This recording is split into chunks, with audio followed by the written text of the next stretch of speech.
Hello, everyone. Welcome to our little event. I'd like to ask you if you close your eyes for a few moments as I say this little prayer. Heavenly Father, we come to you today asking for your guidance, wisdom, and support as we begin this meeting. Help us to engage in meaningful discussion, allow us to grow closer as a group, and nurture the bonds of community. Thank you. Amen.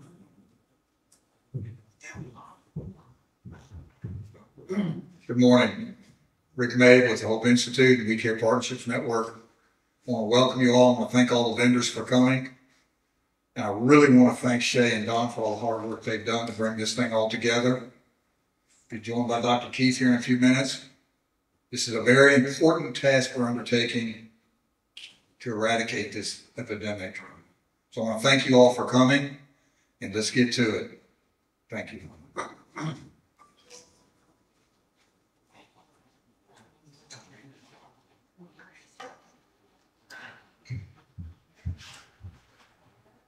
Oh, goodness.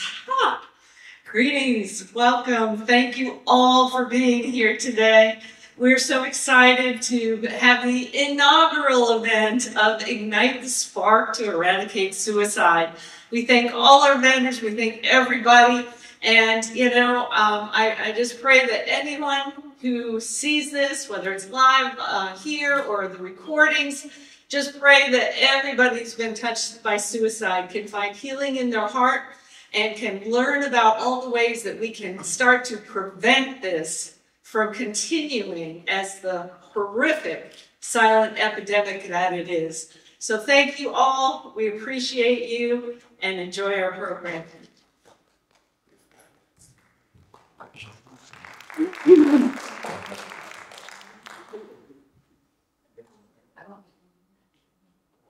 Hello, my name is Dr. Keith McNally, and this in part is what I've created almost a year ago. And so this is an Envision Speakers Series panel discussion. In July of 2023, I began these panel discussions as a way of creating community and conversation around social issues. The very first Envision Speakers Series conversation was men's mental health and suicide prevention.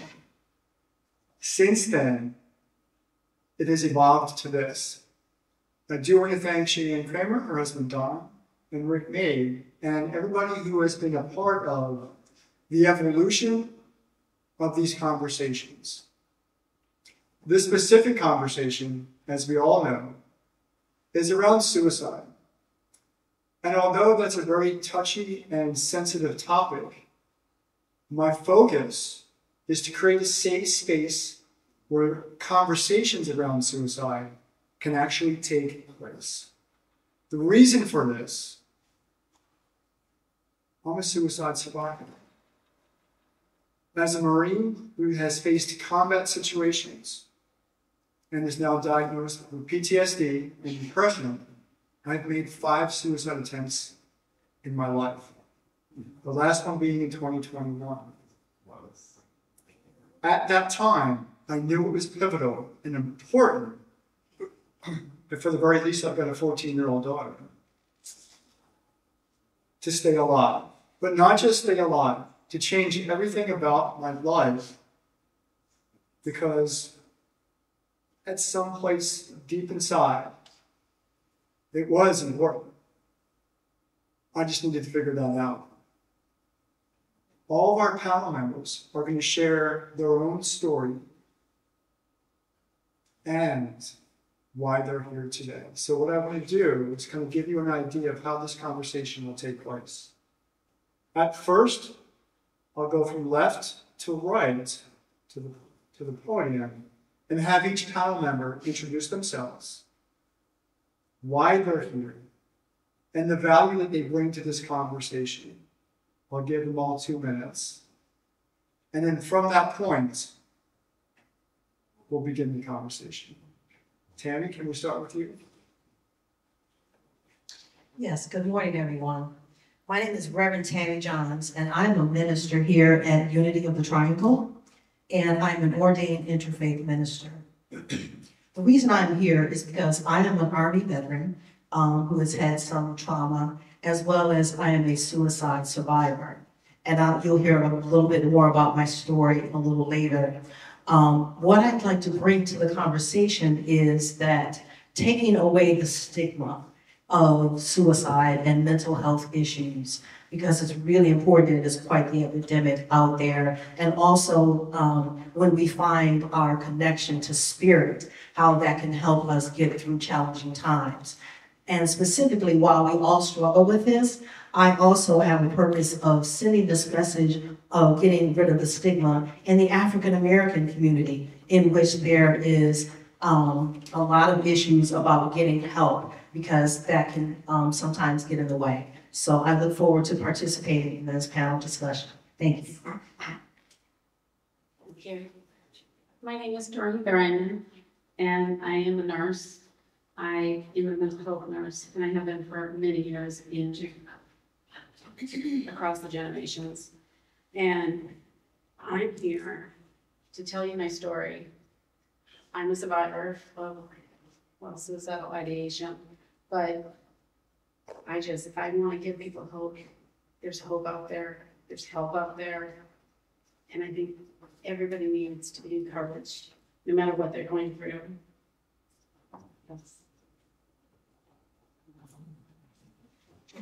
Hi, Rick Mabe, the Hope Institute We Care Partnerships. I'm bringing to the table coaching for young men and others who have lost their parent to suicide. We'll share my story later, but that's what I'm here to do, to bring honesty, omnipotence, pure love, and essence to the table and help people to get back to being their inherent human design. Thank you. Good morning, everybody. My name is Marita McCorkle, and I've been a foster parent here in North Carolina for 25 years. I have had many young adults that I have walked through suicidal ideations and struggles. And one of my girls committed suicide at the age of 13. So I'm here to give hope to family members who have lost another family member, and love, because love is one of the most important things that I think is missing in most people's lives when they struggle with this. They often don't feel that love. They often don't feel like anybody else cares. And quite often they don't even love or care for themselves. So there's something we've got to change about this. And I want to be able to express that today. I'm Michael Goulden. I'm a licensed clinical social worker and a certified health and wellness coach. And in my early 20s, I was in a very dark place where I didn't even find a reason to get out of bed in the morning sometimes. And I realized through irrational thoughts, poor coping skills, and medical issues that was the barrier getting in the way. And for the past 30 years, I've dedicated my life to helping people lift these burdens off of them so they can lead fulfilling lives. My name is Stephanie Kaverline. My background is I'm a commercial interior designer who was a stay-at-home mom up until about 10 years ago. I started getting back into commercial interior design, and I actually focus on health and wellness and how I design spaces. I was in the process of launching my design consulting business when my husband committed suicide in May of 2022. It was a very surprising and just traumatic event for me and my two children. And my children are now 20 and 17. And I am basically using my vulnerability and sharing my story and circumstances around it to talk about how I'm turning a personal tragedy into an opportunity to make a positive impact on others in ways that they can learn, grow, and heal.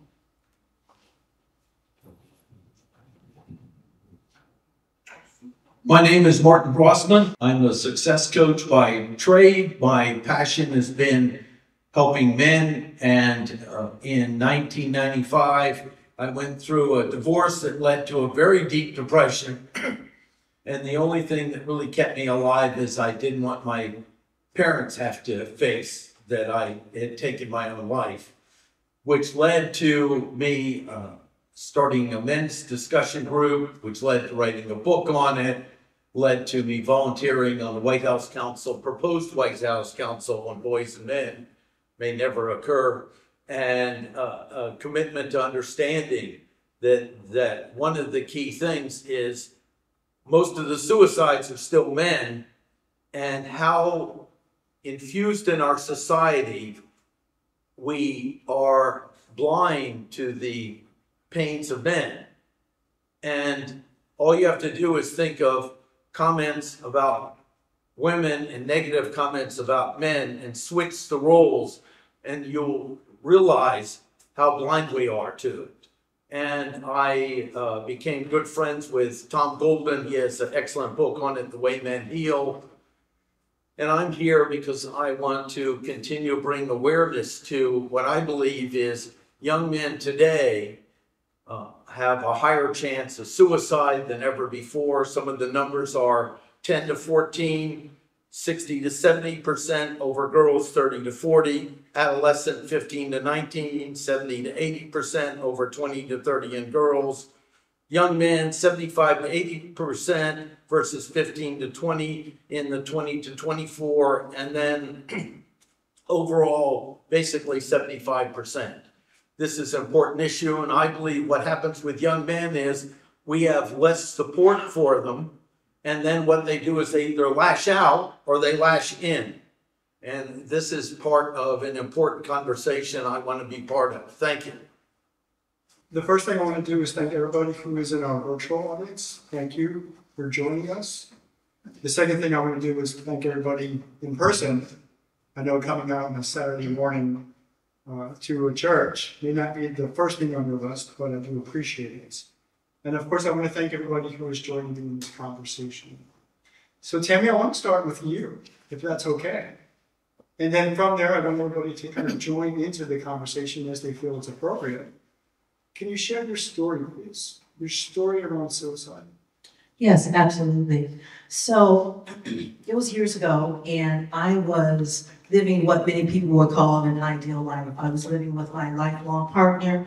We were raising a daughter. We had 2 dogs and living in a great house, everything missing except the white picket fence. And so in a matter of a few months, I lost all of that. And it sent me to a very dark place in which I call my dark night of the soul.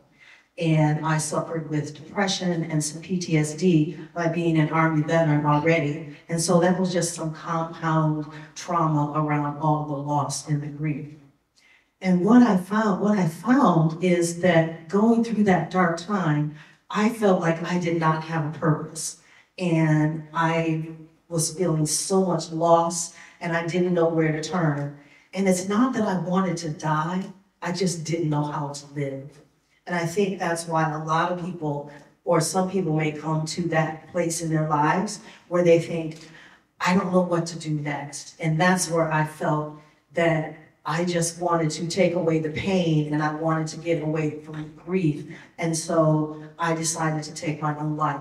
And it was during that time, friends found me, and I came through the process of getting help, and whether it was therapy, medication, friends and family, and a supportive environment where the light began to shine.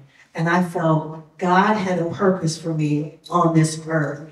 And the other thing that I wanted to mention is my niece told me at the time, she said, "You are my role model." And I thought, you know what? I cannot leave this earth and leave that negative impact on her, and saying that that is what I wanted her to remember me by.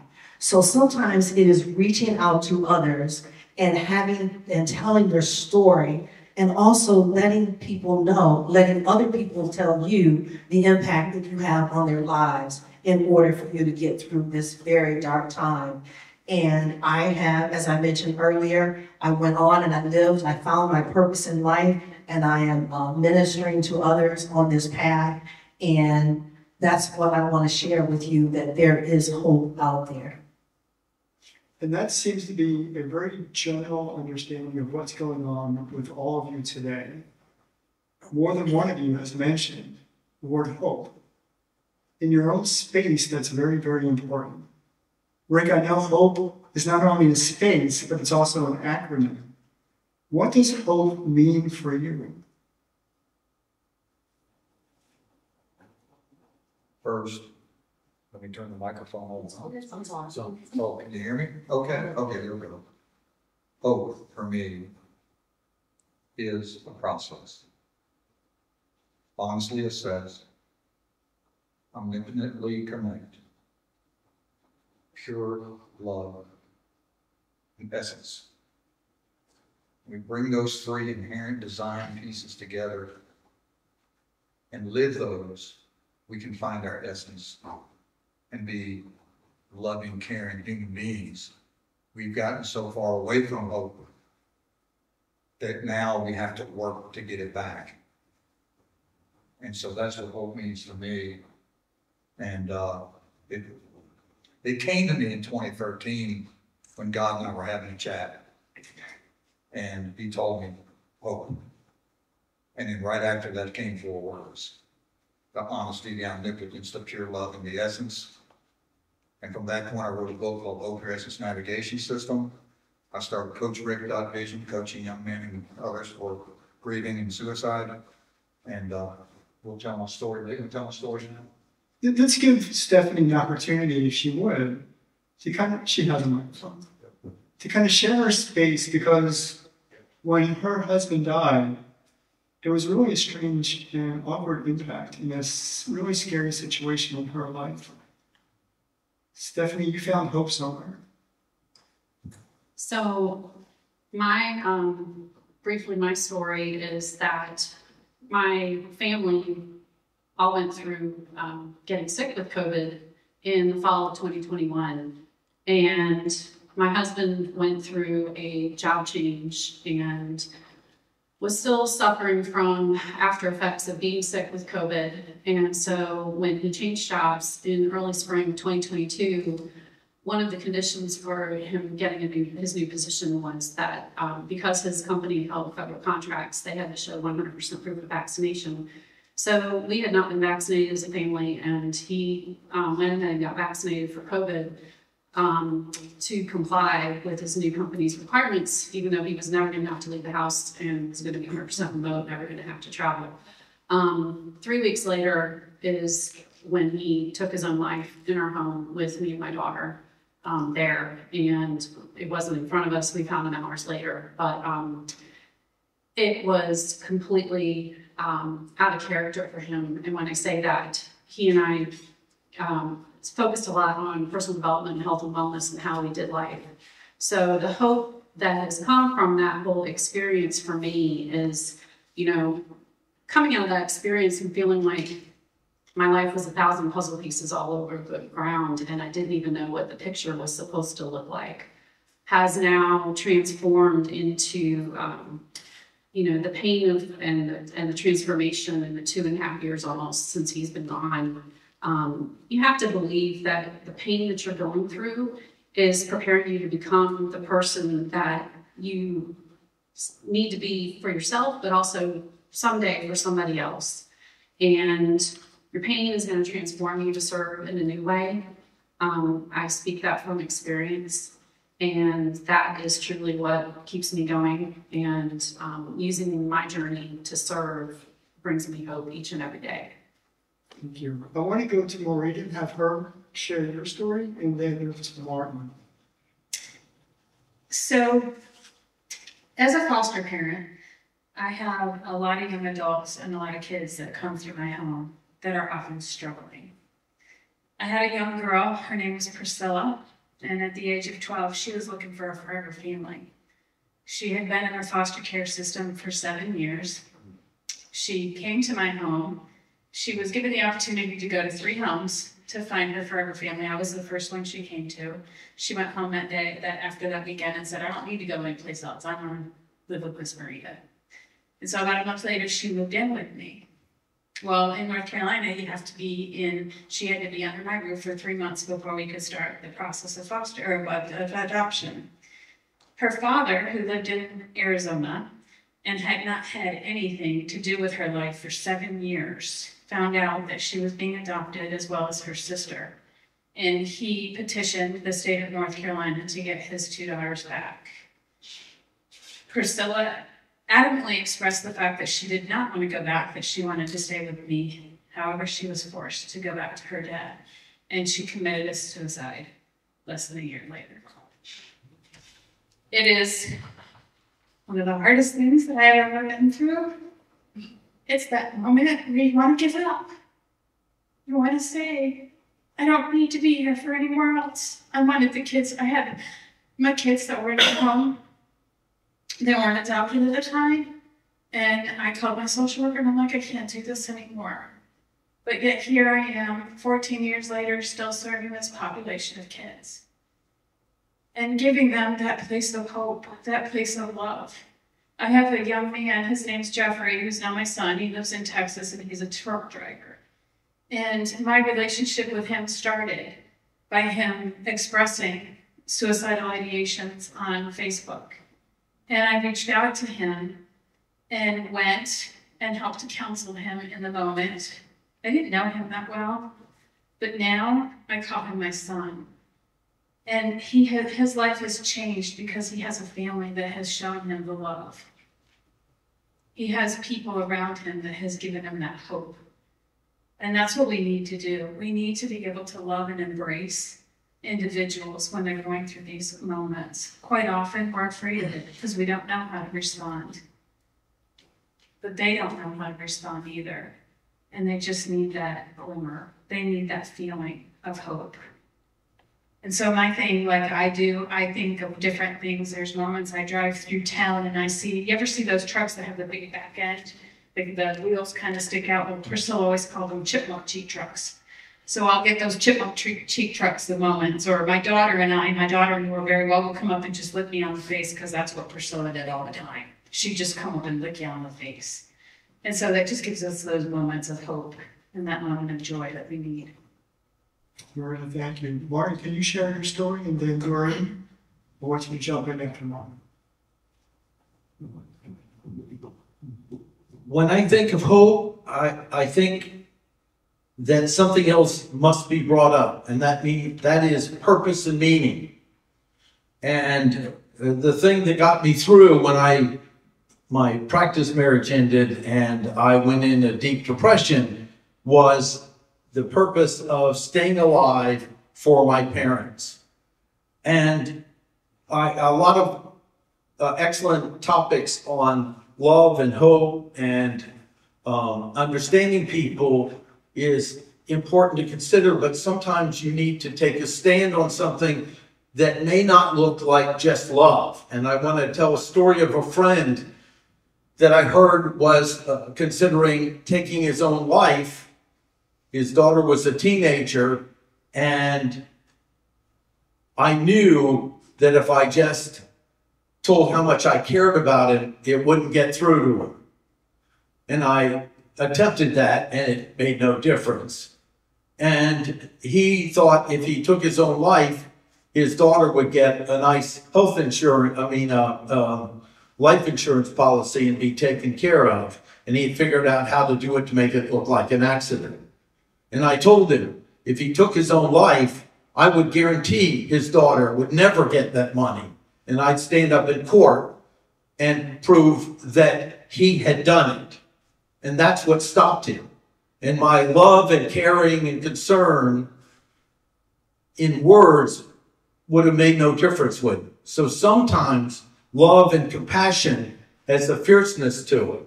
And that's part of what I reconnected to with the men's work, because I had written off all those things. I had overly, what a guy said, you're a snag. What's that? Sensitive new age guy. Your heart with no spine. And I realized I had embraced the feminine part of myself before I honored and accepted the masculine, and that was what was missing. And we need to understand in purpose and meaning, it's okay to pick something. It doesn't always mean that's your divine calling in life. It's just important enough to get a purpose and meaning who gets you through the next day. I've talked to a lot of young people who have been given love and cherishing and everything else, but not given the opportunity to fail enough, and they have no confidence.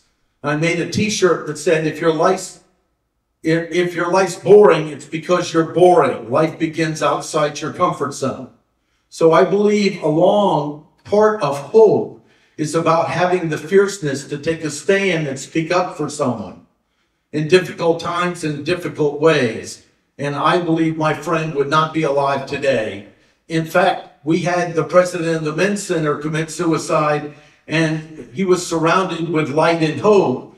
And I'm still mad that I didn't go, cut this crap out. Let's pull him aside and say, no, this is not okay. This is not okay. I selfishly want you here. And give him some reason for purpose and meaning. So I believe we need to be open to all possibilities and look at what works in the different situations. Thank you. Dorothy? Right, well, hope for me is everything. My story is kind of all around hope in God and the anger I had towards God. So I had a brain tumor 9 years ago now. And when I came out of my surgery, I had a grand mal seizure, and I woke up not being able to move the right side of my body. And when I went into surgery, I was fine. Me and God had a conversation. I was great. And then I was just like, I just don't want to be a vegetable. And I came out, and they didn't know why I had a grand mal seizure. They didn't know how to fix what was going on. I was the proverbial that patient that you know, they tell you about, but never happens. That was me. And so they were telling me that I was going to sit in a chair. This is my version. My husband has a totally different version. What I heard was, this is it. This is what you're going to be. And my husband had to bathe me. He had to feed me so much. And it was hard as a nurse, and as a mental health nurse especially. My toolbox of coping skills was gone. And I was stripped down to nothing. I was given no hope. And I sat there in my darkness, in my chair, thinking, I can't do this to my husband. He's too young. My children don't need to deal with this. God was good enough, even though I was really mad at him at the time. He was good enough that I could not get up out of the chair. I could not go in the kitchen. I could not get my pills. I could not do any of the things that would allow me to take my own life. God and me had a lot of conversations through that. And even though the doctors gave me no hope, my friends picked me up. My husband picked me up. My children were there, and they gave me hope, which turned my story around. I got up. I had friends block me in the pool. I learned how to eat. I learned how to walk. I learned how to go back to work. About a year later, I fell and hit my head. And I just have started coming out of it again. But this time, I had hope and had God with me. And so I just want everybody to know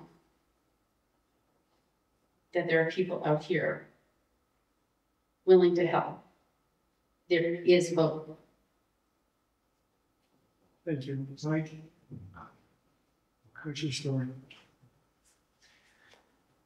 So in my early 20s, in that dark part of my life, I decided that there were all kinds of options in my life, that I didn't have to follow the program, go to school, get a job, get married, get a house, have kids. And I was able to get out of that and do exactly what I wanted to do. And I wanted to be in nature, so I lived in Yosemite National Park for about 6 months. And then eventually made my way to a YMCA camp, YMCA Camp Greenville, just a little bit south of Brevard. And I discovered my purpose there. And what I'm hearing from everybody on this panel is something that matches the research of acceptance commitment therapy, of having values and then living in alignment with those values, which they call committed action. And it was a process of being fierce and being fierce enough to face your vulnerabilities, but not just stopping there, learning coping skills, how to deal with certain things. So I went back to graduate school and got my master's degree in social work. And I was able to help people who were in the state, or worse than being in that state. So in the 30 years I've been doing this, I've either had people who are on the verge of wanting to attempt suicide. I've had clients who did attempt suicide. And I have had clients who were coming out of the hospital and they were a new referral to me after they attempted suicide. And everybody basically has the same theme of pain. And they want to alleviate that pain, and they don't know any other way to alleviate that pain than to end their life. So I've become very committed to helping people get out of their irrational thoughts, increasing the thoughts in the part of the brain that are healthy, and decreasing these irrational thoughts that I'm no good, I have no purpose, there's no reason for me to be here. And one of my pet projects with this, and this kind of ties in with what Martin was saying, is dealing with dominance behavior. This is a key issue that a lot of people come to me with, that there are people who are cruel and mean in either direct ways or very subtle ways that push people down to help elevate people, other people. So people doing this to other people so they can elevate themselves. So I am giving people a skill set to move to irrational thoughts and have coping skills in areas of mental health that really don't address this dominance behavior, this bullying, to really help people get out of the dark and come into the light. Thank you so much. Give me an opportunity to share my story. So in 2021, when I attempted my 5th act against my life, I had been unemployed for quite some number of months, and there was no foreseeable hope in changing that situation. So again, this is the tail end of COVID, the quarantine era, so everybody's kind of isolated, living their own chaos in their own homes. And like I said, I have a 14, she's now 14, so she was a young girl then. I didn't have hope. I didn't see the light at the end of the tunnel. I didn't have those things that we're talking about. And so I recognized that if I've done it before, unsuccessfully, I can find a way to do it successfully. You know what? I failed again. So even after all of that, I still felt like a failure. I'm not going to cry. What I started to do was, well, the first thing I wanted to do was find a way, I think this was mentioned by our panel, was find a way to live. I had to find a way of wanting to breathe the next minute, the next 5 minutes, the next hour, and so forth. Then after that, I had to find a reason to want to get out of bed every morning. I needed to connect with people. I needed to find a way of connecting with people that made sense and that added value to their lives and then to mine. And the only connections that I had were my 2000 LinkedIn connections. I laugh at that because as most of us have if we have a professional profile on LinkedIn, we don't really know those people. They are a face and a resume. What I did was go to their DM, tap on their virtual shoulder and say, would you like to have a conversation? And it was as simple as that. As scary as that sounds, or as scary as that is, or as scary as that was, because they're all strangers. People said yes. People said yeah. No, not everybody, not at first. But people began to say yes. Now, again, perspective and context, we were all isolated. We're all COVID. We're on quarantine. People wanted to find a way of reconnecting. And we did that virtually. But what I found was in all that chaos, people wanted to have conversations. People wanted to share their story. And you know what? I let them do. I let them share their story. They wanted to share their story. Every one of them that said yes had a story to tell me. Now, what they had found was a way to live through the chaos. What they had found was a way to find meaning and purpose in their lives again. What they found was a way to make a pivot, intentionally, that was personal to them. And that some of them, it was exercise or spiritual or whatever that path was. What they were doing, knowingly or not, was aligning themselves with the internal values that were innately them. And as you can see here now, both in the virtual world and in this present world, people here before me, each one of these people before you found all of that. But what became really important was the next conversation, and the next conversation, and the next story, because I still needed to find a reason to live. And I was living vicariously, I think that's the word, through everybody else's story. Their success story became my success story. And it wasn't after 2 years that I finally owned my own story.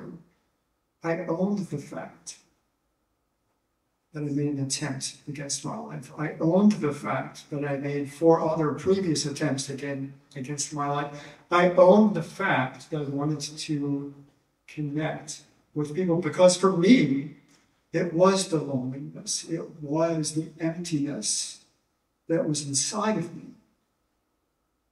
That was the reason I didn't want to live anymore. So I want to extend this conversation to do just that. The first thing I want our panel members to discuss is how important is it to connect with other people, given your personal space and what you've experienced. And then from that conversation, I want to talk about how we can create spaces for people to continue this conversation and not feel stigmatized about the fact that we're talking about suicide. Please, I don't care who goes first. This is a free-for-all. Rick, you've got your hands raised. Well, I didn't get a chance to tell my story yet. I told you about hope, but I didn't tell you about my story. So let me just do that. Go ahead, and then we're going to talk about also, I understand the COVID thing. I would have lost my job if I had not gotten the jab. So I feel for you and your family on that whole thing. So, when I was 14 years old, I was on vacation in Glens Island, in Virginia, and my mom came out of the blue, sat me down, my sister down, and told us that our dad had committed suicide. That sent me into a life of turmoil. First of all, I didn't have a father figure in my life. And so I had no real guidance in which to grow up with. So I had to learn how to grow up on my own. When my dad did that, I blamed myself. Didn't know at the time I was blaming myself, but I was. And I went into some really, really destructive behavior. I didn't know it at the time, but I was trying to take my own life too. And I didn't even realize that till I was in my 40s. I killed a girl when I hit a telephone pole, went to being drunk, because I was trying to kill myself. I was doing drugs, got strung out on crank, we called it, trying to kill myself that way. Luckily, when I was 21, I was given an ultimatum to go in the Navy or be blackballed from the family. That's how bad it was. I blamed everybody, including myself, for what my dad did. Finally, when I was 42, after years and years of destructive behavior and self-discovery, I finally came to the point where I understood that it was not my fault that my dad did that. So at the age of 42, which by the way was the age he did himself, he was 42. I didn't know that till later either, but I went to his gravesite and I wrote him a letter. And I told him that I forgave him.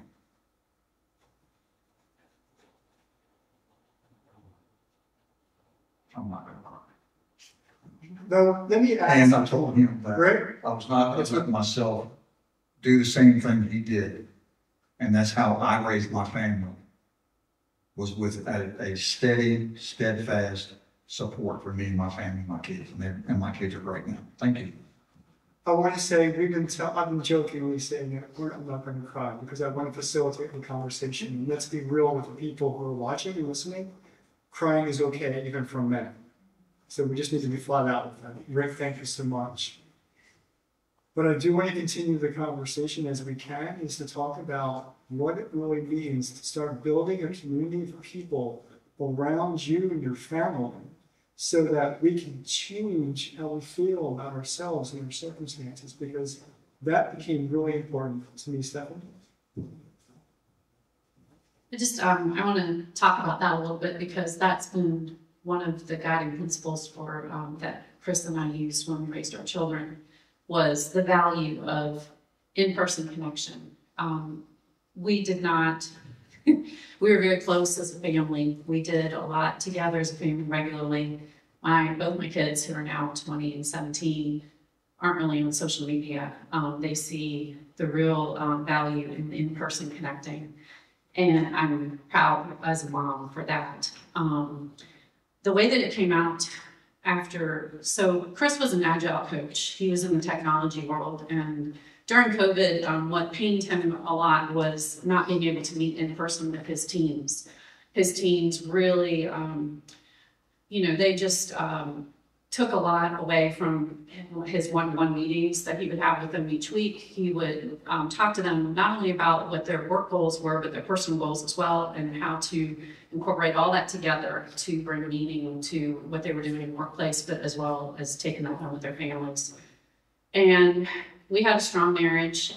So when Chris died, I spoke at his celebration of life service, which was about 4 weeks after he died, and it was Father's Day weekend.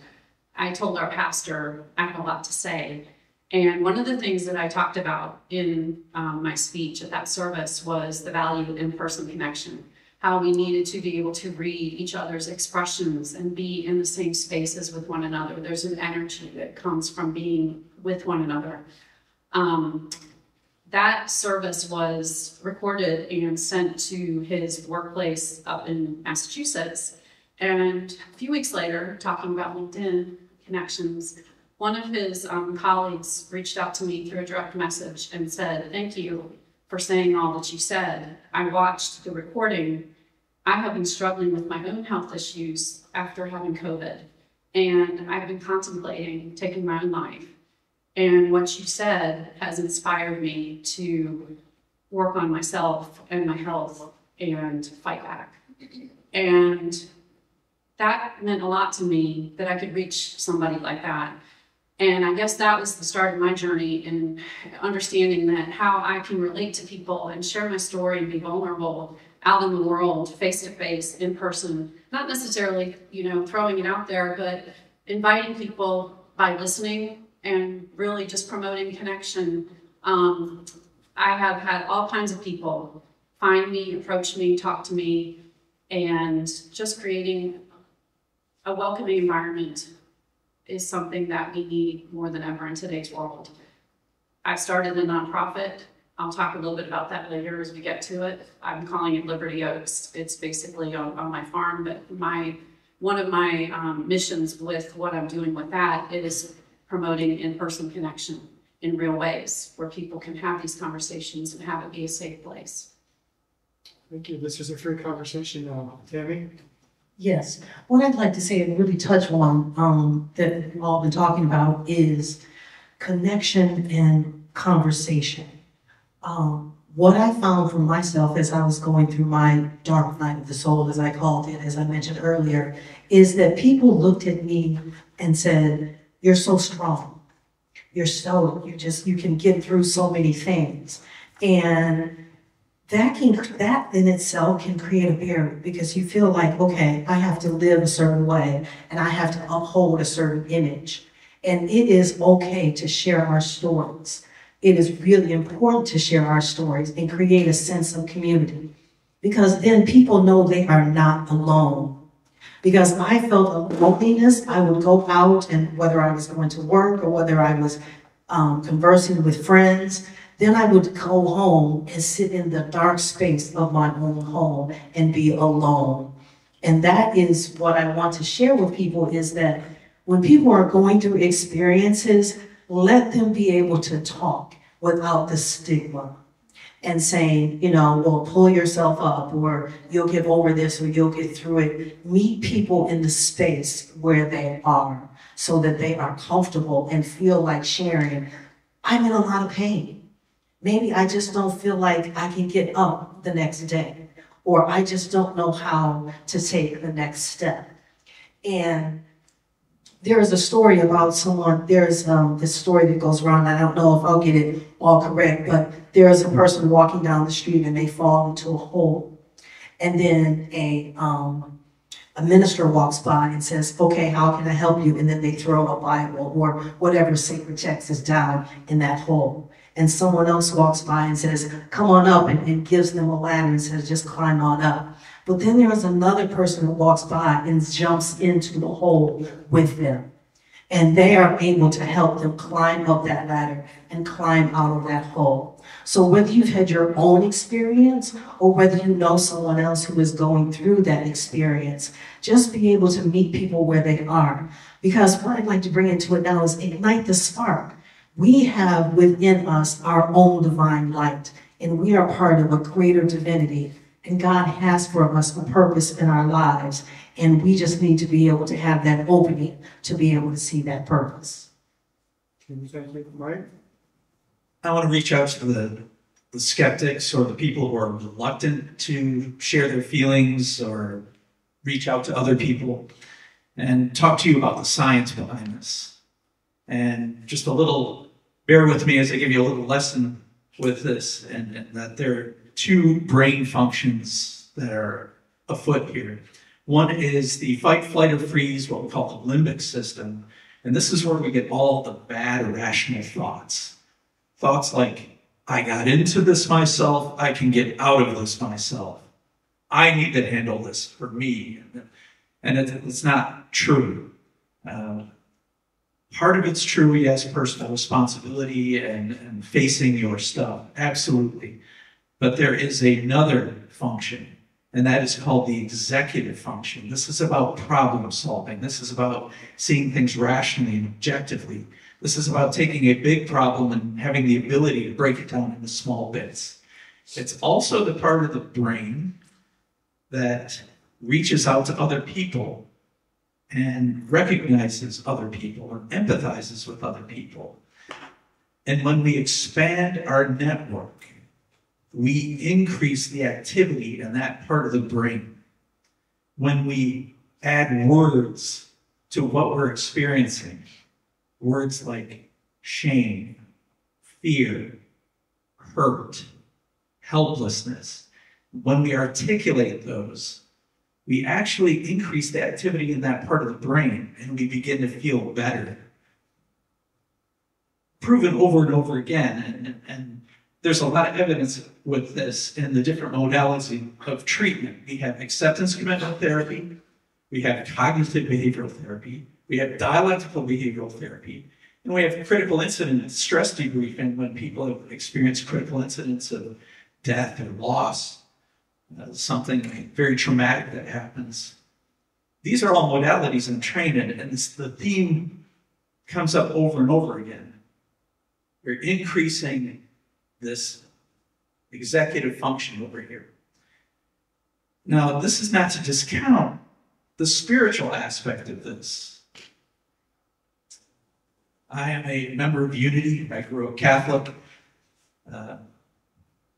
Reiki 1 and 2, pranic healing, shamanism, all of these play a part. And I can see, even though that there's more to it than brain function, those also help with brain functions.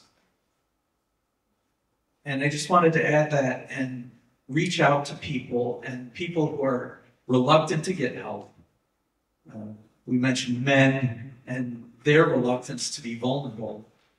Having the courage to be vulnerable, the courage to go beyond anger, beyond words like frustration, irritation, being bothered, and getting to the real stuff.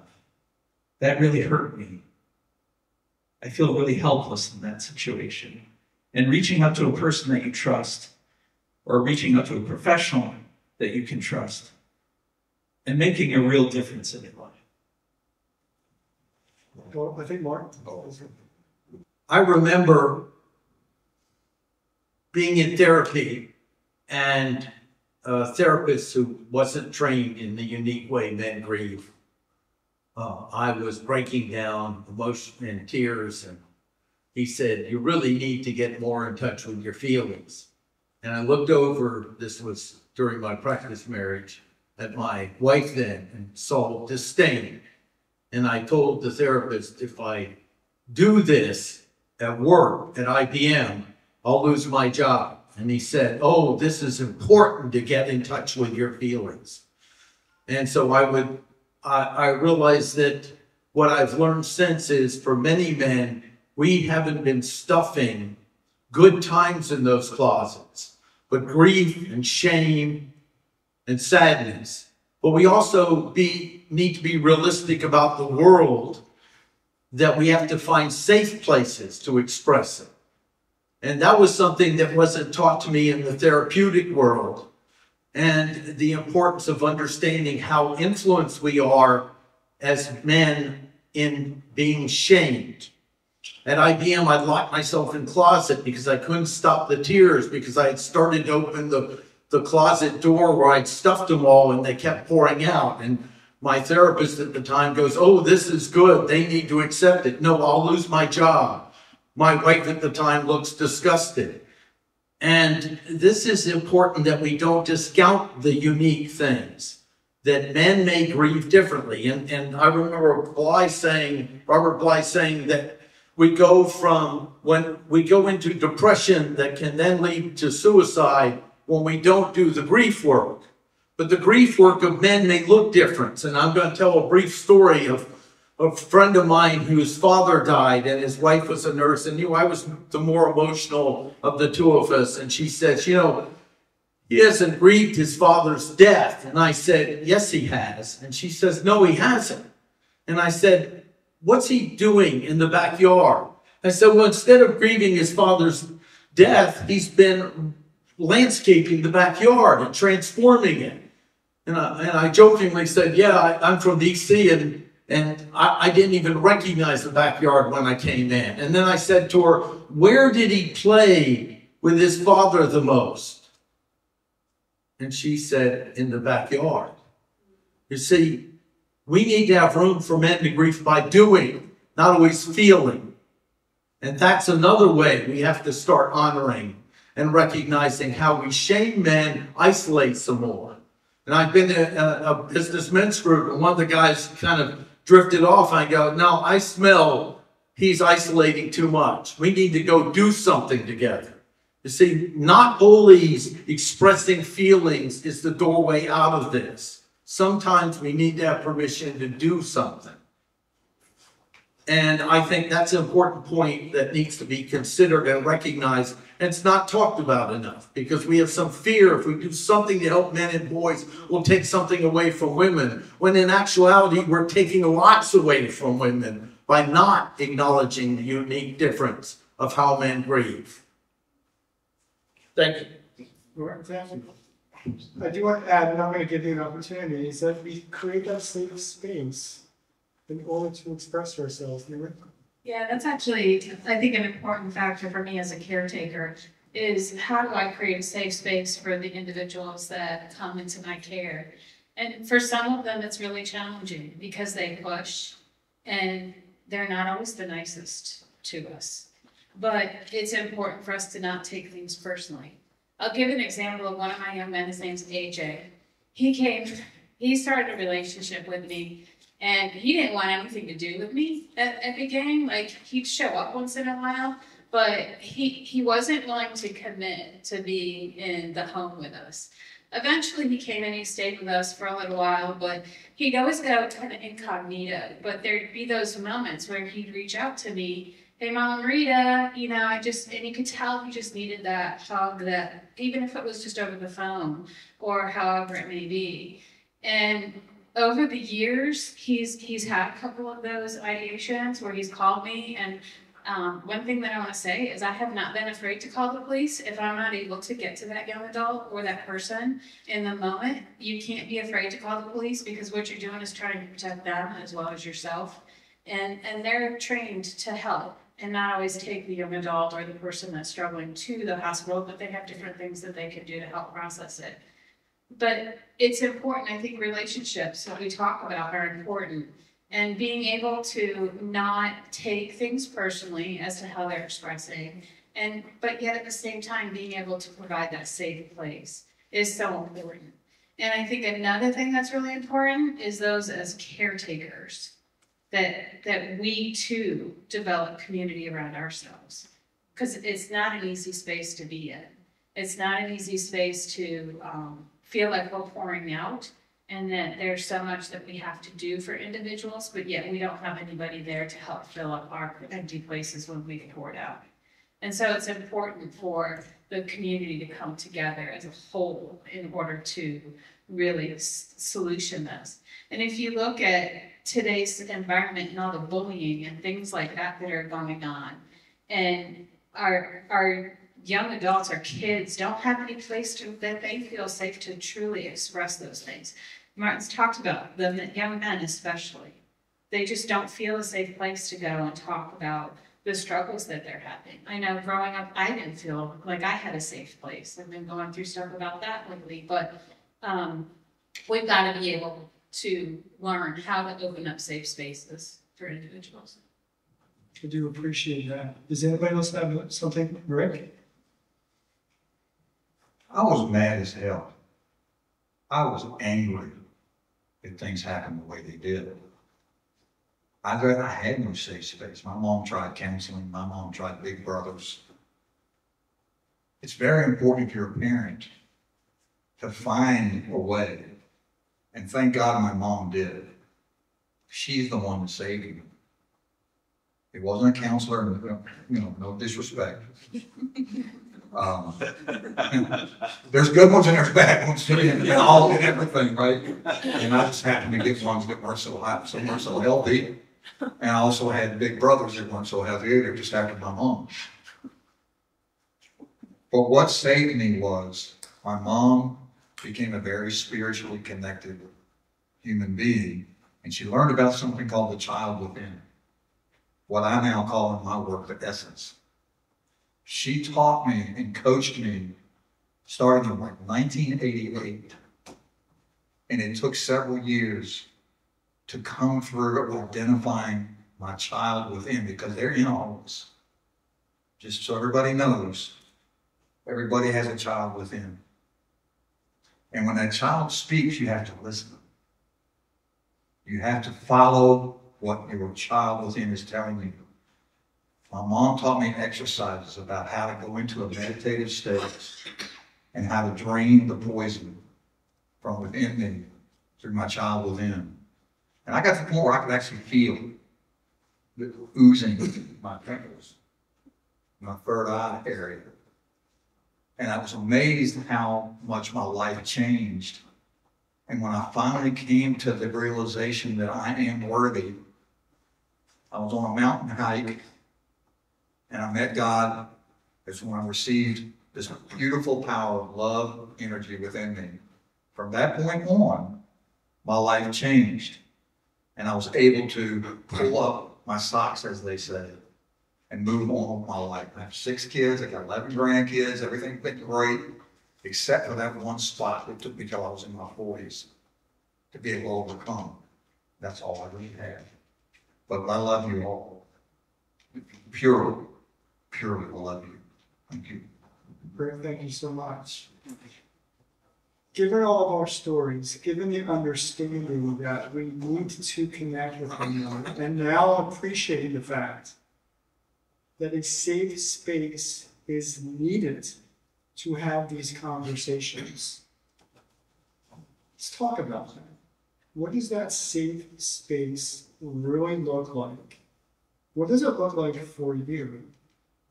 Hold on a second.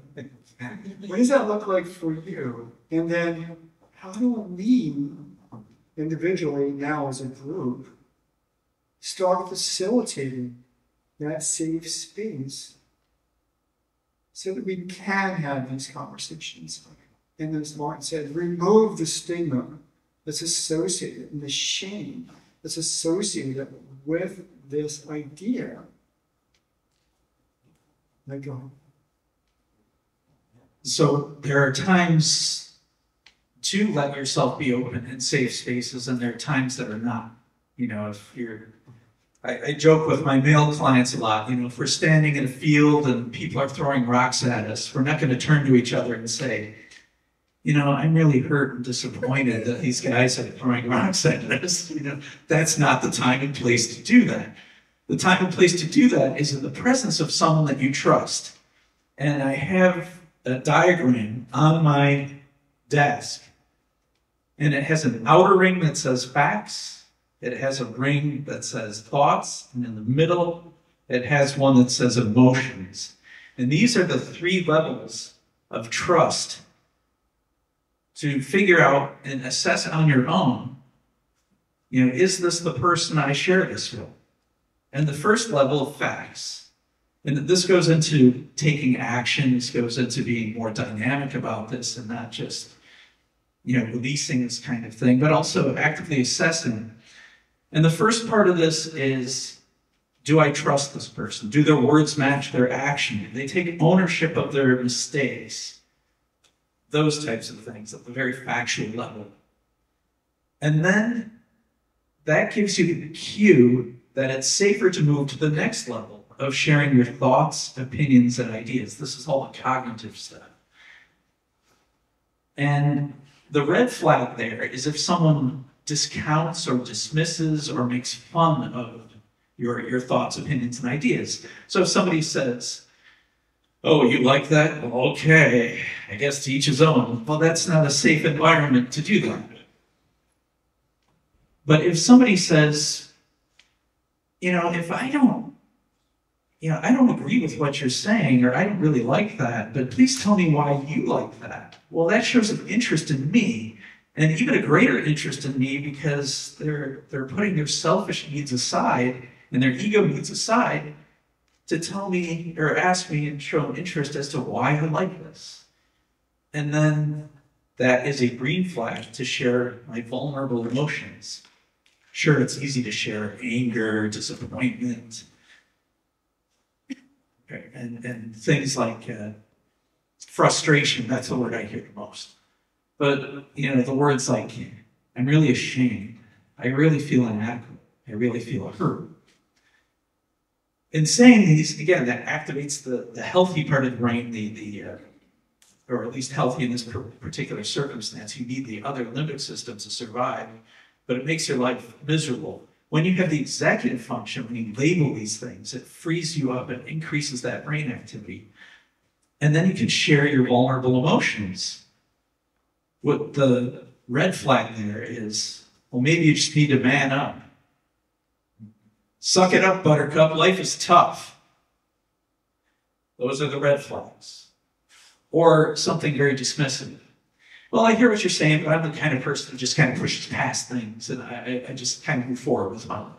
And I just kind of set those emotions aside. Now, a person that you can trust will say this: I'm really sorry for what you're going through.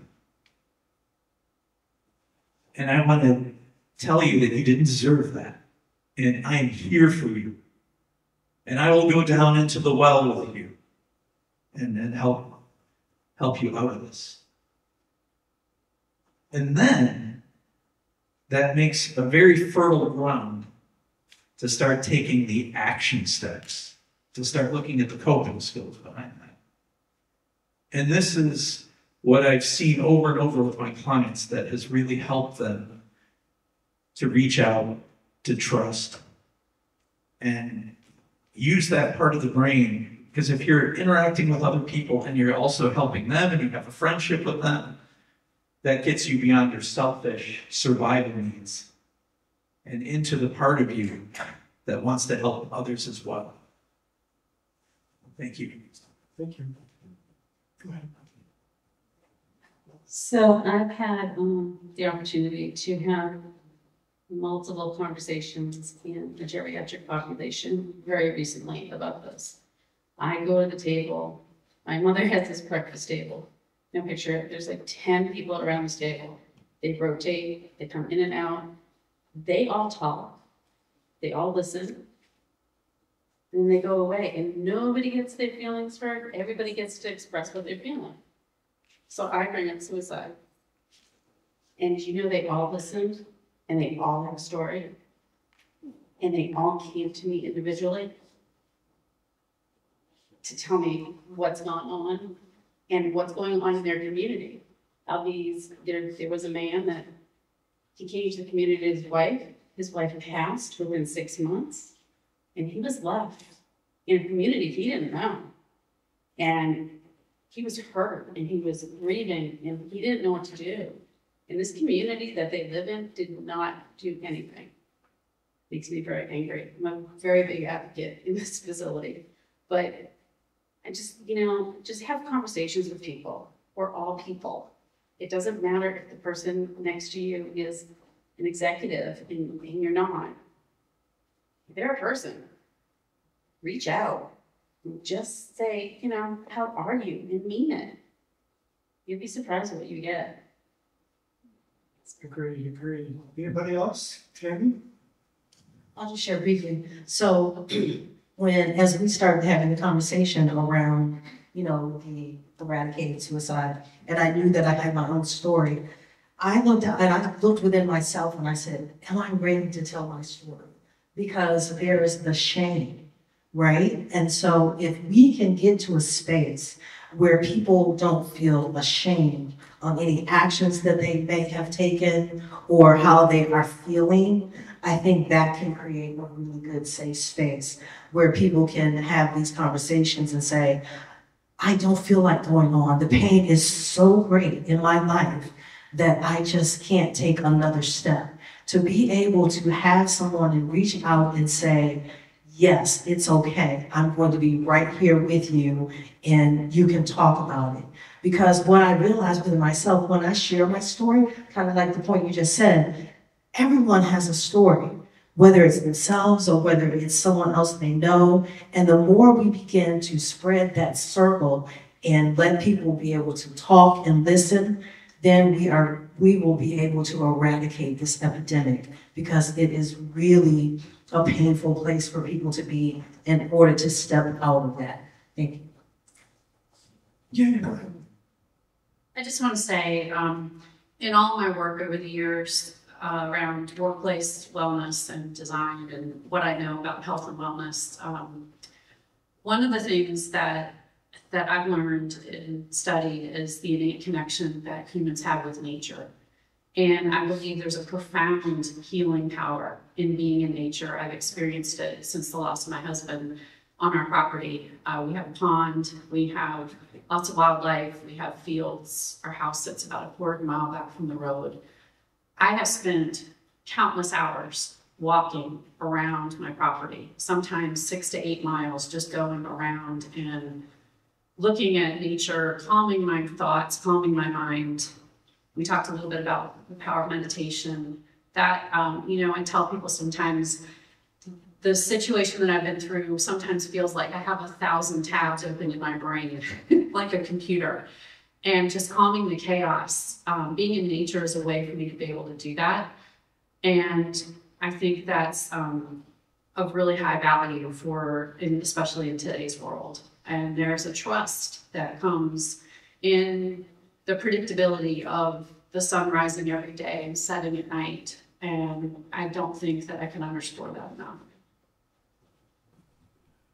I love the comment, 1,000 tabs open. I like the one I 50 tabs open in my mind, 3 are locked up, and where's that music coming from? I was thinking about the years of being in men's groups and how when I started, women would come and say, well, why isn't there a woman there defending themselves? And I've actually even led women's groups before. And it was when men finally have the courage to get together and build trust to talk to each other, you'd be surprised.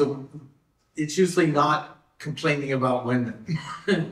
It's about addressing what's important to them and their concern that maybe their stepfather and how do they interact with them, or their father died and now their mother's treating them like dad and how weird that can be, or what type of son were they to their father. And these are the issues that in the 12 years and putting together the first book I found out, and it was different, but the key is how much work it takes for men to start just trusting other men and start being able to talk to them, and that it's okay that maybe we start by increasing relationships.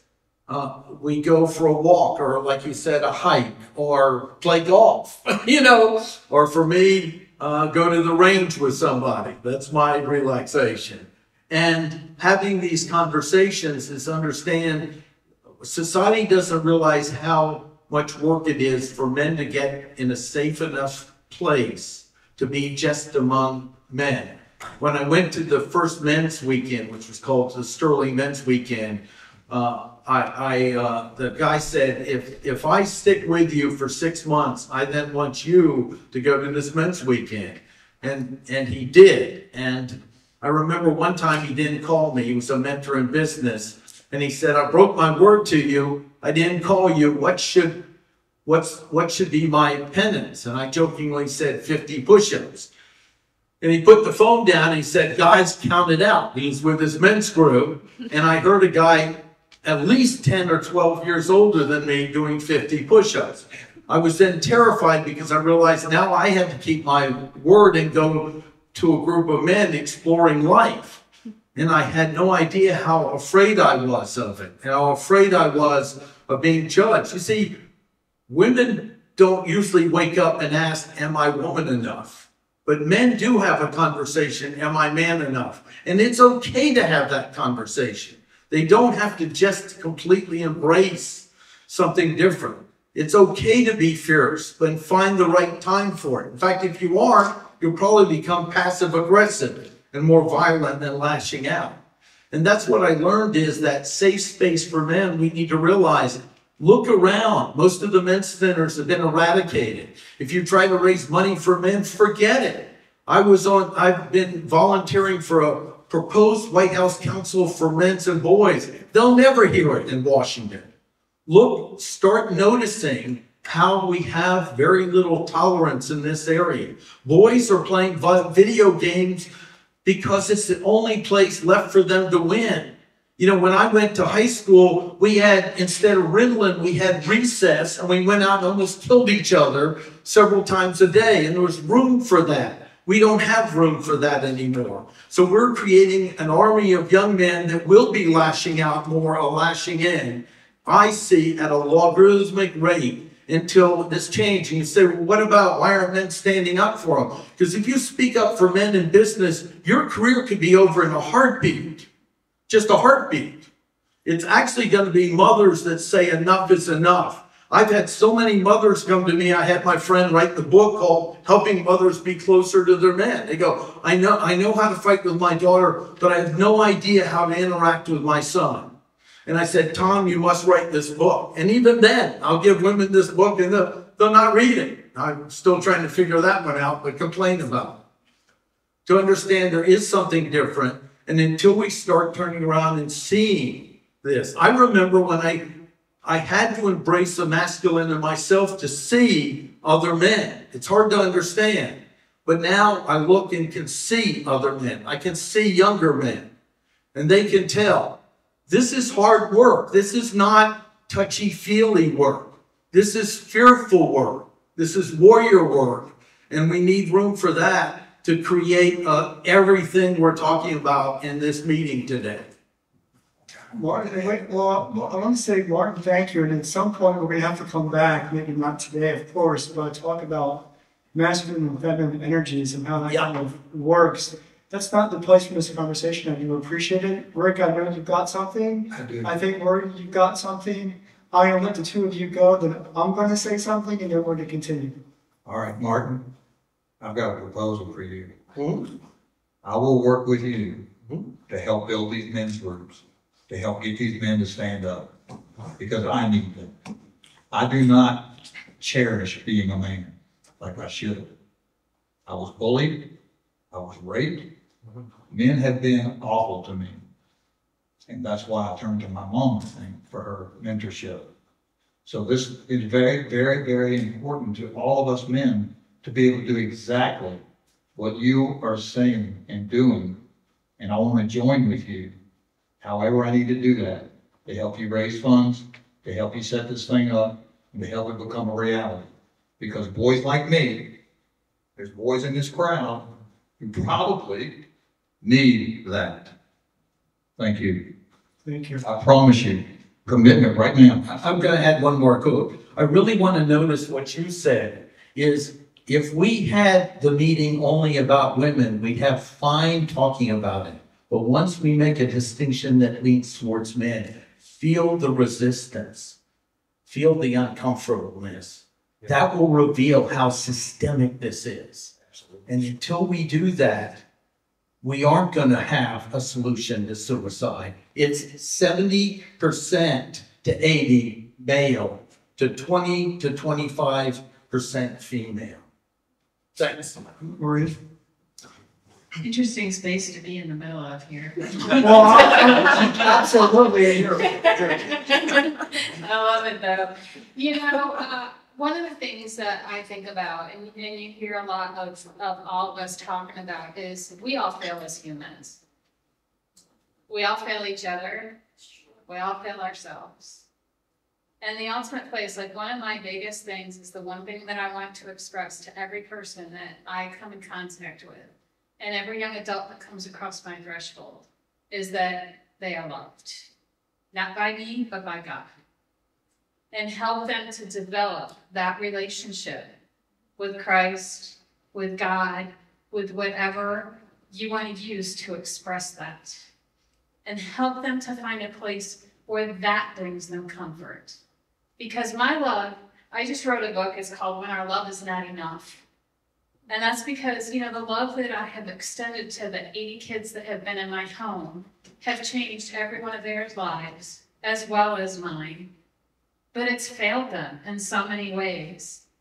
And the only place that they have found comfort is the one that Christ has given to them, that God has given to them. That is the ultimate place that we need to bring each and every individual. And that's really a lot of what our thing is about today, is how do we bring God into that picture? How do I get myself out of the middle of it and allow God into the lives of the individuals that struggle with suicide? How do I get God into the lives of the people who have lost individuals to suicide and are angry or hurt or blaming themselves? And so that's a big aspect of it that just really comes to my mind in the midst of what we're talking about right now. Well, I appreciate that. Did you guys hear that? Transition. 80 kids. That's right. Well said. Well said. So with the time that we have remaining, I do want to focus on something that first Martin said, then you kind of picked up on it, and it's kind of been picked up on, especially when you're walking nature. I'm just going to add something, and then I want to move the transition the conversation to, of all things, moving energy. Maybe that doesn't tap into the aspect of God. I'm not quite sure. I'm not there yet. But I say this to say, in 2021, I made my 5th attempt against my life, and the Grim Reaper wasn't done with me. It's kind of my story. Because a year later, in 2022, I had a heart attack. The medical team said, I should have taken you out. They weren't joking. Now, foolish me, or not foolish me, I knew I had the heart attack. It was 3 o'clock on the Sunday morning in October. But I didn't go to the hospital. I wanted to man up. I wanted to treat it like I did everything else in life, which is let it pass on. I'll overcome this, and my life will be normal again. But it was noon, same day, so 9 hours later. And I did go for my daily 5-mile walk at that point. It was usually 6, but I only made 5. I know, and I just had a hard time breathing. Now, if you ever had a heart attack, it's one of the most painful, physically painful experiences. It just rips across your chest and your jaw. It's really, really bad. I say all that to say that since then, with the 5 attempts and the heart attack, I now move my energy differently. I go for walks. But I don't just walk. I actually have an intention and goal to hike the Appalachian Trail, the whole thing, 2,193 miles next year. I do have a friend who's going to walk it with me, if he can. Either way, I'm determined to do it on my own. So my walks are at least 12 miles per day with a 30-pound pack on my back. And on Saturdays and Sundays, that goes to 20 upward. I don't pat myself on the back for that. I just say that this is who I am, but it's in the process of, it's in the process of doing that, learning to move my body differently, learning to treat it in a manner that's healthy and that's good for me. It actually has made a significant difference in how I approach my daily work, getting up, having a purpose for getting up, enjoying the fact that I can get up, and knowing the fact that once I reach cut it meaning for every man or for every veteran or for every person who's been impacted by suicide, I'm doing it for them because it has given me meaning, and I want those people. Thus, these conversations. I want those people who are struggling for meaning and purpose to find it. So let's talk about it. Let's talk about moving energy. Martin's story was about a friend who had rebuilt his backyard, and you've talked about walking in nature, and you learned to meditate, moving your energy differently. What does that look like for each of you? If you have a story on that, that's okay. If you don't, that's okay too. But moving your energy differently, how does that really change the way you perceive life? Yes, excuse me. I would say for me, I found spending time in nature helps as well. I dedicate at least I know people with their busy lives are not able to maybe do this, but an hour each morning where I get up and I just spend quiet time. And it's about closing those tabs in the computer on the mind. But it is also a really important time to connect. I know in the, and I mentioned that one of the things that's really important to me is reaching out to the African American community because there is that stigma of getting help. And then people say, well, if I have an issue, then you talk to someone and they say, just pray it away. And I absolutely am not saying anything is wrong with prayer. Sometimes it is a matter of connecting with what God or the divine or whatever it is you call your higher self is listening. Now, praying can be talking. When you meditate or when you just spend time quietly, then you hear the voice of the divine talking to you. And that is a space where you can come and say, I am enough and I am worthy. And that really helped me get through my period of time where I just sat and I let all of those negative thoughts come out of my mind. And then I allowed the positive thoughts and the positive energy to come in and shifted that energy. Love it. Thank you so much. Anybody else? We're at 5 minutes. 5 minutes? 5 minutes? 4 minutes? I'm going to teach you an exercise. Okay, it's take 5 minutes. That's all it's going to take. I want everybody to stand up. Find some space. Stand up. Come on. What you got for us, Rick? All right. This is how I affirm every day about where it is I want to be and how I connect with God every day. I'm not going to pray. I want everybody to take a moment and think about a special place that is of so much value to you that it puts your mind at ease about where you want to be. For me, it's a hope community, a waterfront community where I can surround myself with people I love. So I want you to just take a minute. If you want to close your eyes, but don't close your eyes yet. When I tell you to take the exercise, you're going to go like this. You're going to put your hands together like this. You're going to take in a full breath of air while you're raising your hands up like this. And you're going to start blowing. Just like that, okay? Here we go. Everybody close your eyes.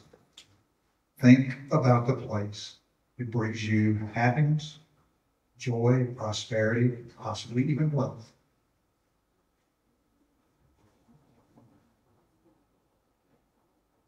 I have my vision. Now, deep breath in. Blow out.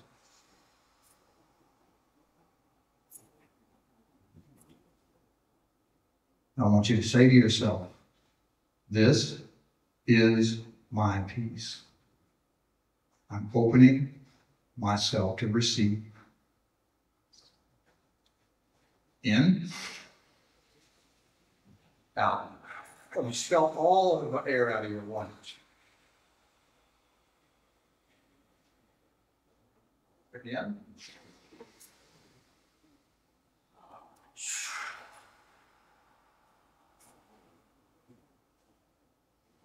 Again.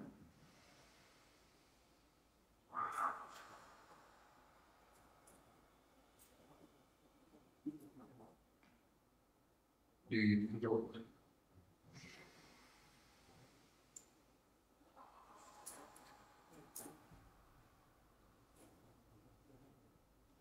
You should be able to feel a sense of peace and energy engaging you.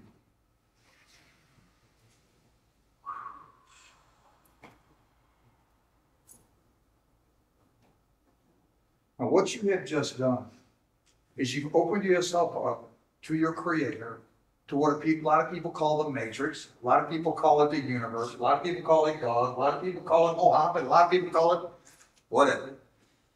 But now you're there. You're in direct contact. These appendages receive energy. This receives energy. You've got a heart-mind connection called the honesty navigation system, where your heart is in control, not your brain. It's your heart. thank you. I hope that you got some value. Yeah, great. Very interesting ones. Although we didn't expect, although we do appreciate the meditation training. Anyone else who has wanted to share? I'll go with Mike and then Stephanie. So I started my story by saying I went to Yosemite for 6 months. Yosemite National Park, if you haven't been there, is absolutely beautiful. And then from there, I went to the western part of this state, near Brevard, to YMCA Camp Greenville, overlooking the Piedmont. And there was something so healing about that experience. There was something there that didn't match what society was saying, something I got in touch with that reflected something peaceful, a baseline or something that didn't match what I was getting in the messages of the rest of society. And that was the first part of the healing process. Just not knowing what I was going to be doing, just going across the country, and then working at this YMCA camp, which then led me to counseling and my master's degree. But back to the energy. I think energy is huge. So Florence Nightingale, and this relates, she came up with, she was from a very wealthy family, highly educated, and she discovered that it wasn't okay to take scalpels on the battlefield and just not clean them and move to the next person, which is the practices of the day. Germs were not a real thing. You couldn't see them, so there were no danger. So there were no hygiene practices. She discovered through her statistics and working with military casualties that she was able to reduce the casualties by 42% by increasing these practices. How this relates to this conversation is I think the next phase in our evolution is energetic hygiene. You know, there might be guys who get hit in the stomach or something by another guy and they end up being friends afterward, but there can be a worse energetic hygiene if somebody says something really mean or hurtful. So there are different ways that people can bring you down, or they can try to suck the hope out of you and things like that, and bully you and things like that. And there are ways that men are taught with these messages that don't really help. And there are things like, well, just ignore them. Be the bigger person. That type of thing. And so when I ask, you know, the students at the alternative high school I work with, gang members, you know, what can you do about this? They would say, hit him. I say, well, you can't really do that. You'll be arrested, things like that. Then the other alternative was nothing. And so these are the two coping skills. And there are things, very specific things that I would do with these populations when they would try to bully me. I would pull them aside and be like, what's this about? That was far scarier than if I said, okay, you want to go at it, let's go. I'd be like, what's this about? What's going on here? Because obviously you keep bringing this up with me, and I just wanted to get to the core of this. Being assertive, taking action with this, moving that energy. Now, this also goes in line with the body stuff that we're talking about as well. I take a martial art called Aikido. Aikido. And Aikido is called the art of peace because you can defend yourself without having to harm your opponent. And you do this through connection, through awareness, through aligning, and then entering. And you use the same principles in a verbal interaction. And it happens to align with a lot of other spiritual beliefs. So the better you get at being aware, aligning, connecting, and entering, the better chance you have of defending yourself. And I just wanted to offer that up to people as an alternative to what we hear, because usually when dominance behavior comes into play, the reaction is we need to have more dominance behavior than the other person. And I think it's this shifting of this energy, this connection. And I'll give you a quick example, and I'll hand it over to somebody else. I was in a classroom in this alternative high school with gang members and things like that. And they learned that I had a martial arts background, and they said, you know, you might be able to take on one of us, but if the whole class got together, you couldn't take us all on. Now, we could have done the Chuck Norris thing, for all of you who are fans of Chuck Norris. And I could have said, well, if anyone wants to try, we'll have at it. Let's go. And they probably would have backed down. But that wasn't my goal. My goal was to shift the energy in the room to something higher, to be not dominant, but to be an authority, someone who had greater skill set and wisdom and knowledge and experience behind something to raise them up versus pushing them down. And my response was this. I said, why are we having this conversation about me beating you up? I have no intentions of beating anyone up here. In fact, there should be no hitting of anyone going on in this classroom. And if there were someone to come in and harm you, I would use that skill to protect you, because I want all of you to be safe. And that whole conversation just shifted, and it just went away from this competitive environment to this collaborative relationship environment. And I think this is an important skill to learn to help people go beyond the therapy and go into action to help them prevent their suicidal thoughts as well, to empower them. Thank you. Thank you. Stephanie, I think it was you. Thank you.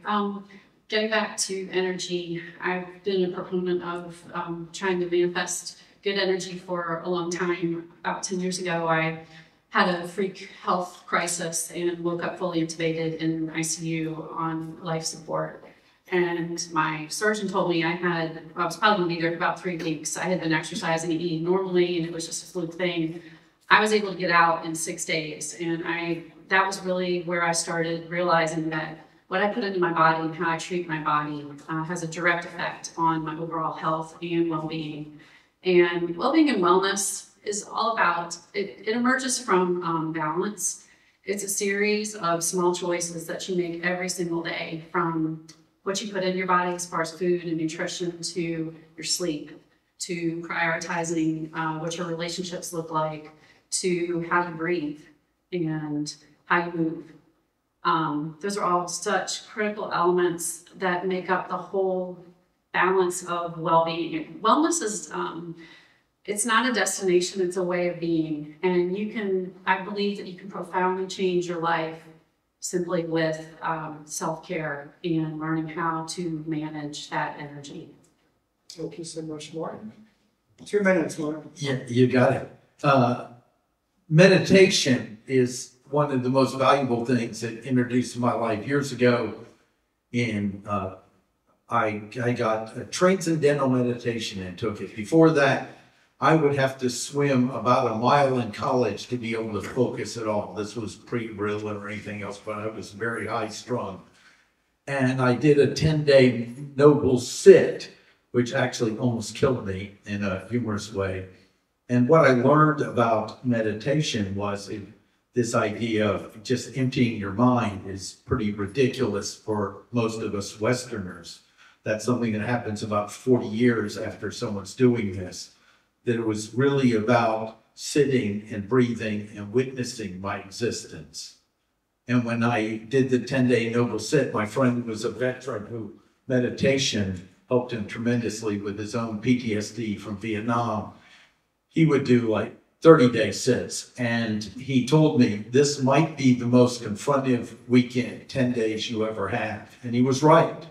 Because when I sat there in this intense meditation, many hours a day, noise comes up. And that's part of it. And it's really important to know that for people doing meditation, just sitting still and witnessing your existence maybe you're breathing or focusing on your center of balance, it's okay that it's disruptive, and let it go and come back to it. My best friend one time said, when I meditate on a regular basis, it profoundly improves my life. That's why I stopped. And that describes the human condition tremendously. And so it's easy for me to forget and go, oh, I have this wonderful tool of meditation. And that there is a difference between walking and doing others. To just sit upright, breathe, and witness your existence is very, it's okay, that might only take a few minutes, but it's very profound. So that's what I'm going to share around, it's being with yourself. And you might need permission to just start with a few minutes. Doreen, you got 1 minute. Thank you, Mark. On my journey, I have learned to meditate and be mindful.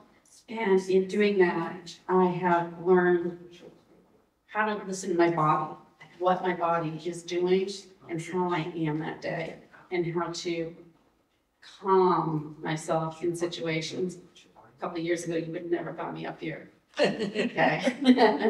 A lot of meditating. And I do my meditation in the harbor on a rock by myself. I love it. Nature. I so appreciate it. What I want to do, because we were given until noon, and it's almost noon time now, I want to give everybody here on the panel an opportunity to talk about what you're doing professionally now to help people. And just like we began, Tammy, I'm going to start with you and then come all the way to Mark. So you can just talk for about a minute or a minute and a half about how you help people. How I help people is, as I mentioned earlier, I'm a minister here at Unity of the Triangle. And part of my role is doing community involvement and small groups.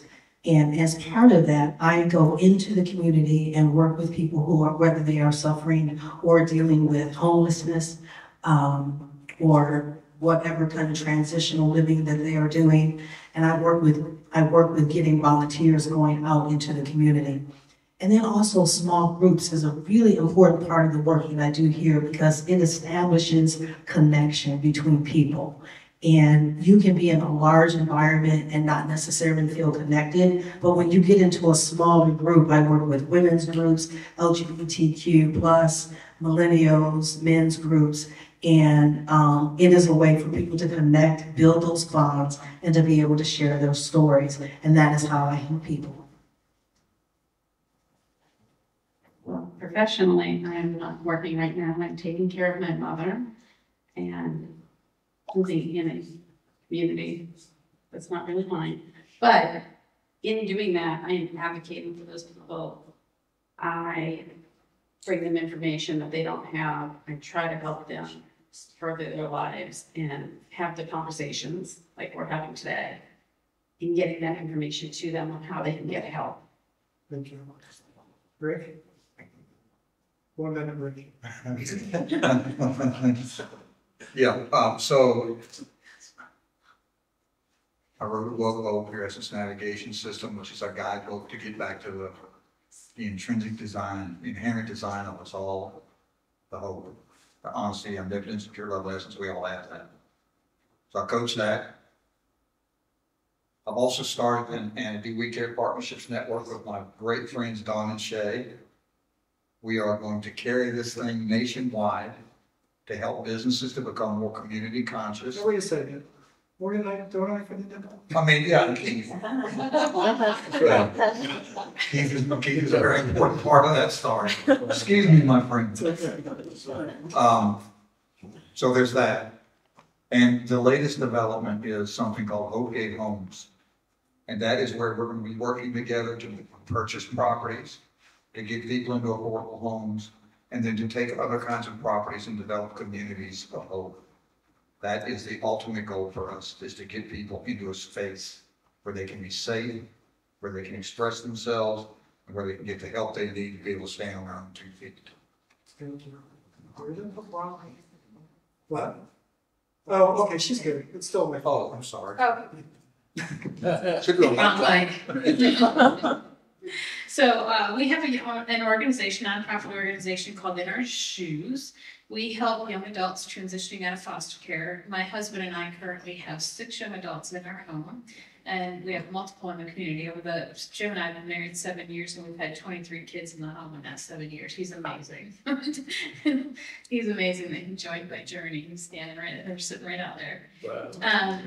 We also help to build tools for transition. We're in the process of building teams in the community to help address housing, vocation, education, healthcare, financial, social, and I have one more and I can't think of what it is. But we've got 7 areas that we're building teams to help address the challenges that this young adult population faces and how we can come together as a community to help support them. And I'm also speaking at organizations about how we can support and trying to raise awareness around this population because they're often misunderstood. And that's all around my book, When Our Love Is Not Enough. Thank you. I'm in private practice. I see about 7 people a day. And this is how I help people directly, either people who are suicidal or people who are heading in that direction, or people who've just come out of the hospital. I'm also a keynote speaker. I do workshops, I do webinars to help spread this message. One of the things that I bring to the table that is unique to mental health professionals is I bring about peaceful conflict resolution and have specific strategies for dealing with dominance behavior and bullying that isn't just a passive kind of approach, a hopeful kind of approach, but actual real life steps you can take to make a difference in situations that are very difficult to deal with. I also have a strong background in critical incident stress debriefings, dealing with people who have been involved in things like bank robberies, or there was a shooting at work, or something like that, different things in the community. So these are the ways I like to reach out and help others and bring a skill set that is research-based to helping others around me. Thank you. I am the founder and executive director for Liberty Oaks. Our website is libertyoaksnc, as in North Carolina.com. We are a 501c3 that I started in 2023 with the idea that I want to bring people, especially individuals and corporate groups, out to our property and have classes and workshops taught by local professionals, similar to you, to support their workforce and especially frontline employees in health and wellness, all aspects, everything from leadership and communication to physical health to mental health and spirituality to financial health, everything, what we call the 8 dimensions of wellness. The way that we are going to be giving back is to donating some proceeds to youth and teens, since they are the next generation who is living through all this. And by doing all this, I found companies can absolutely improve productivity, reduce turnover, and create a lasting culture of care for their employees. And I see that it is needed more than ever in today's world.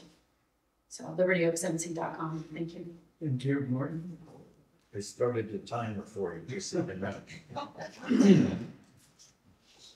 I hope individuals and small businesses have a fierce competitive advantage in the marketplace, in their life, online and offline. As a success coach, I do training and public speaking and professional speaking.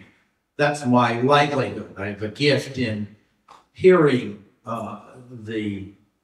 the greatest resource an individual has and helping them become more effective. I'm an advocate of playing your strengths, not just improve your weaknesses. And I've been doing this since I left IBM in '95. I have about 18,000 pages of index content on Google, so you can learn about me by Googling my name. My passion on the side is the issue of men's issues, so I want to honor Tom Golden with two of his many books. One is The Way Men Heal, and the other, I'll put it up here. The Way Men Heal, a must read. Remember, it's a pathway. We usually start with depression that then leads to suicide, and I'm not certain that's the only path, but we want to stop all paths. Highly recommend it. And then for any mothers who want to relate to their sons, helping mothers be closer to their sons. Because in 12 years of leading the men's discussion group, I'd have mothers call me, go, what should I do? What should I do? What should I do? And I will share my first book, but it's dense, is Finding Our Fire. It's over 12 years of leading the men's discussion group. And then my one coming out in 2025 is Taboo, the Lost Codes of Men. If men need socialization to mature, what is that components? And I propose we've pretty much gutted our society of almost all of them. And if you look at prisons, they're filled with men which have been initiated into the dark side because we don't offer the other. So exciting to be. So I want to thank everybody for joining us in person and virtually. Of course, I want to thank all my panel members. It's been impressive to get to know you even briefly. With the Envision Speaker Series, as the host of the Envision Speaker Series, it is my vision to bring these conversations with the help of Sheyenne, her husband Don, and of course Coach Rick, across the nation, hopefully across the world, because this is something that is needed. It's desperately needed. Thank you all. Yeah, and good job.